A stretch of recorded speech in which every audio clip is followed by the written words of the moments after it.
The jungle held its breath. Leaves shimmered with dew, but made no sound. Dr. Kian Hayes crouched near the clearing where the soil was torn, as if something massive had clawed its way out. Blood stained the undergrowth. Not fresh, but not old either. His radio crackled, then died. A low rumble echoed from the ridge. Not thunder. Not human. He raised his head slowly and saw the deep imprint of 3 toes in the mud. Reptilian. Powerful. Recent. His heart pounded as a shadow moved behind the trees. Something was watching. Something ancient. Something alive. Dr. Kian Hayes was used to silence. But not like this. The jungle on Isla Reclusa pulsed with life, yet the sounds had vanished. No insects. No birds. Even the wind seemed to hold back. Something had changed the rhythm of the land. He tightened the strap of his backpack and stepped over a moss-covered route. The expedition was only 6 days in, but the signs were undeniable. Clawed trees, flattened grass, trails too clean to be natural, as if something moved with purpose. The research vessel Oculus had dropped them on the shore of the restricted zone with strict orders. Collect environmental samples, confirm the geological integrity of the site, and return in 7 days. No weapons, no unnecessary scans, no deviation. Kian had broken 2 of those rules in the first 24 hours. In his coat pocket, a vial held trace elements of protein bonded with ancient carbon strands, impossible to form outside a living organism. He hadn't told the others. Not yet. The team was small. Himself, Expedition Tech Eli Grant, and field biologist Sarah Lynn. They were funded by a corporate ghost called Veloxin, a company so hidden in legal shells it practically didn't exist. Kian had agreed only because the topographical data matched coordinates he had spent years hunting. Coordinates passed him by a dying colleague who whispered one word before he slipped into a morphine sleep: Carnotaurus. Most scientists mocked the idea that a predator like Carnotaurus could have survived the extinction event, let alone remained hidden for millions of years. Kian had mocked it too, once. But something changed after his last excavation in Patagonia. Bones weren't where they should be. Fragments of tissue were too preserved. Something wasn't right. Now here he was, standing at the edge of the unknown. The air was thick with heat. Sarah was somewhere up ahead, taking samples near a thermal vent. Eli had stayed behind to calibrate the drone network. Kian had wandered off the trail, drawn by a pattern he hadn't expected to see so clearly. Footprints, not fossilized, fresh. He knelt beside one, pressing his hand into the depression. The ground was soft but firm, shaped by enormous weight. 3 toes, deep heel. The scale matched perfectly, but the gait was wrong. It walked straighter than the fossil record suggested. It moved like it had learned how to run without wasting motion. Suddenly, something flickered in the trees. He stood and turned but saw only branches. Still, his skin felt cold. The jungle wasn't empty. It was waiting. Branches snapped beneath his boots as his breath grew ragged. The jungle closed in fast, but he knew the direction. He didn't remember deciding to run. His body had moved before his mind caught up. Something had watched him. Something that knew he didn't belong. He reached the base site, expecting to see the drone equipment spread out, solar panels tilted toward the canopy gaps, data pads humming softly. Instead, it was silent. No hum. No Eli. No signal. The equipment was scattered. A tablet was cracked open near the comms crate. One of the drone shells had been crushed. The metal folded in like a soda can.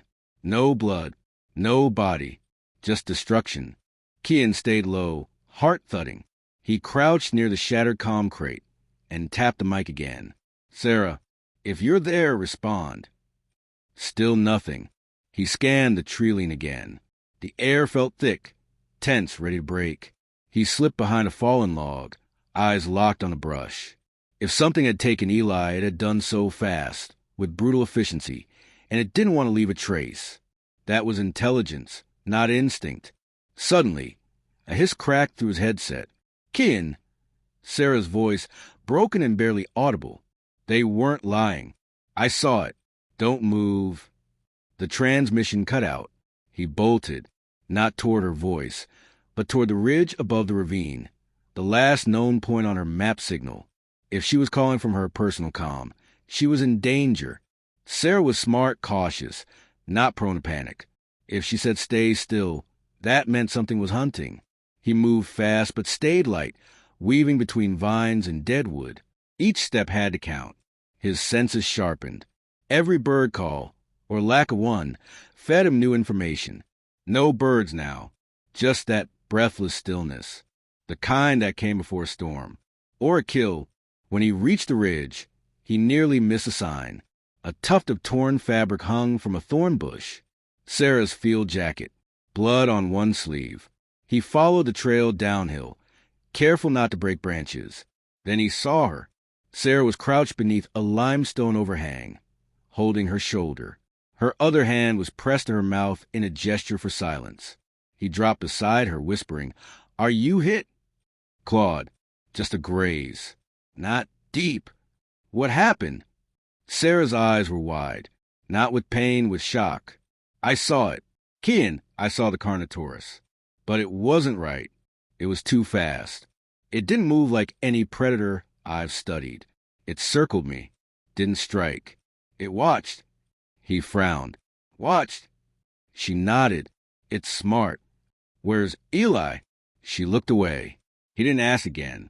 Instead, he opened a case strapped to his thigh and pulled out the vial, the one with the protein strand. "This is from earlier today. The DNA isn't fossilized. It's alive. Stable.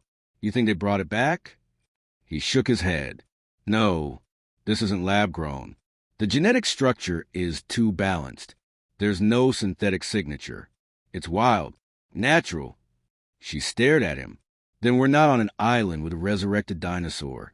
"No," he said. "We're on an island with something that never died." Before she could respond, a sound cracked through the trees. Not a roar. A bark. Loud. Abrupt. Measured. Kian had read papers on Carnotaurus behavior theory. None suggested it vocalized like that. It was a call. A signal. The two scientists pressed themselves deeper into the alcove. Then came the thud of something heavy hitting the ground. Footsteps. Not crashing through the brush, but careful. Calculated. It was near. Sarah whispered. Kian, "Look." A silhouette moved between the trees. Large, sleek, low to the ground.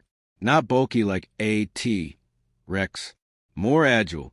More tactical. Two short arms curled near its chest, useless for grabbing, but the jaws... The head turned slightly. The creature sniffed the air. Kian's pulse froze. It knew they were there. Later that night, they sat in silence inside a camouflage rock shelter. The emergency beacon had no signal. Their food rations were still in the main camp. The sky darkened fast, and clouds moved in over the sea. Sarah leaned her head against the wall. It didn't attack. It could have ended us. Why didn't it? Kian stared into the darkness. Because it doesn't see us as prey.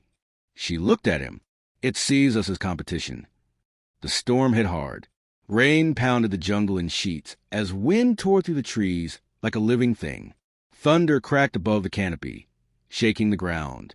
Kian and Sarah ran beneath the cover of broken stone arches, remnants of something old. Not natural, not modern, artificial. Kian stopped and looked at the structure. Carved markings. Metal buried in roots. Old tech, forgotten. Veloxin hadn't come here to find the Carnotaurus. They had come here to contain it. Sarah's voice broke through the roar.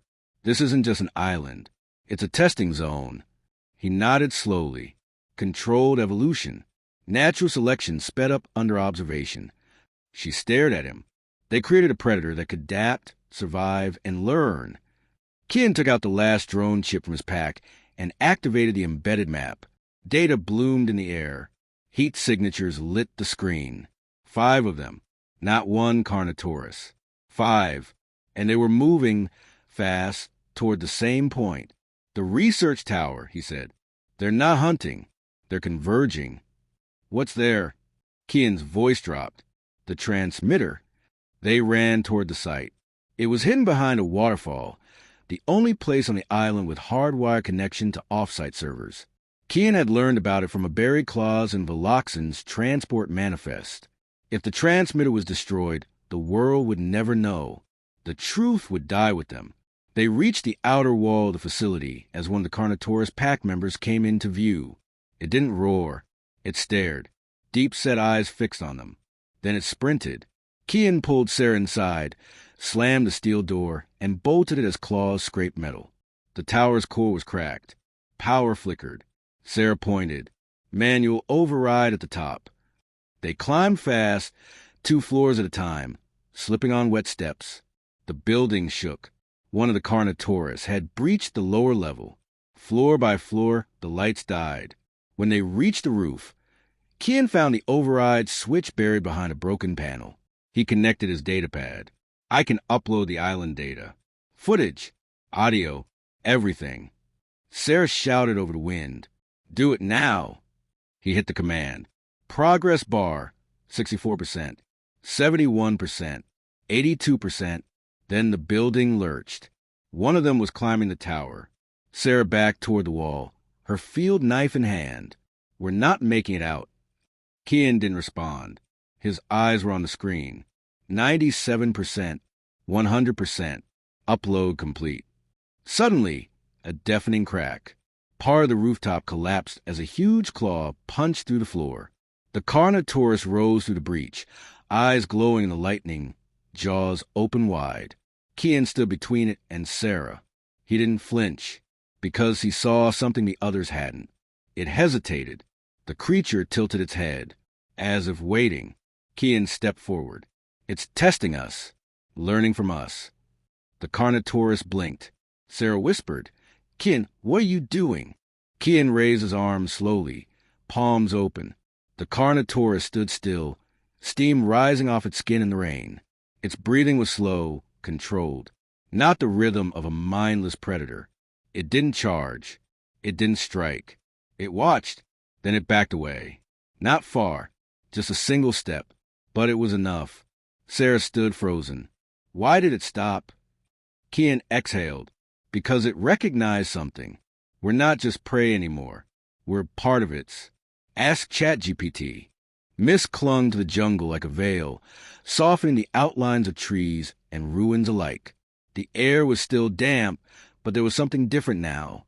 Not peace, exactly, but balance. As if the island had finally decided to accept them.